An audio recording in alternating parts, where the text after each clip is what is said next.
believe this is where the missile sat because it was further in off the The road. federal government won't fess up about Agent Orange use on Guam, but veteran activist Brian Moyer says seeing is believing. They have never admitted to it, but I witnessed spraying take place at Polaris Point. While rounds of Agent Orange sampling conducted on Guam have revealed the presence of 2,4-D and 2,4,5-T, the main ingredients in the toxic herbicide, at non-toxic levels, Moyer worked with Guam EPA to identify places Agent Orange was sprayed. Moyer was in constant communication with the late Leroy Foster, an Air Force veteran who served on Guam and said he sprayed Agent Orange on our island. Foster suffered from a plethora of health ailments, all of which he said can be traced back to his exposure to Agent Orange.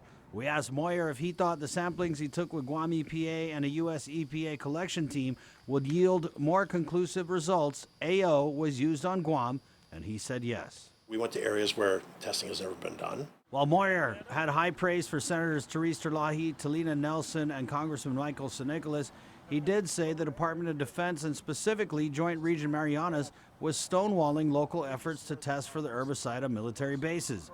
He says he met with Navy officials and he's going to push for sampling on base, which may be conducted next year, since he's familiar with areas that may have been sprayed during the time he was stationed on Guam.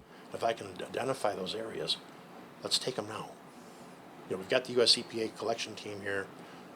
I'm here. Let's walk the point down and boom, boom, boom.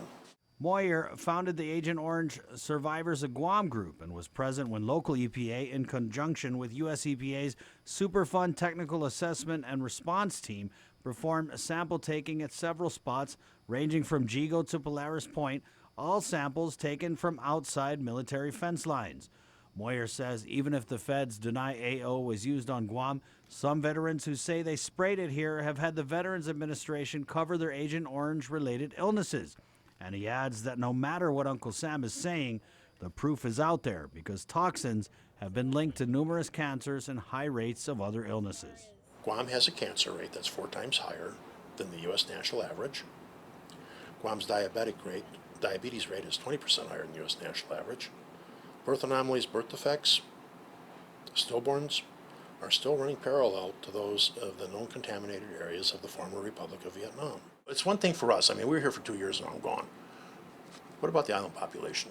Sample analysis for the latest round of soil collection is expected to be completed in 12 weeks. In the meantime, Moyer and his group will keep waiting, something they've become all too used to doing.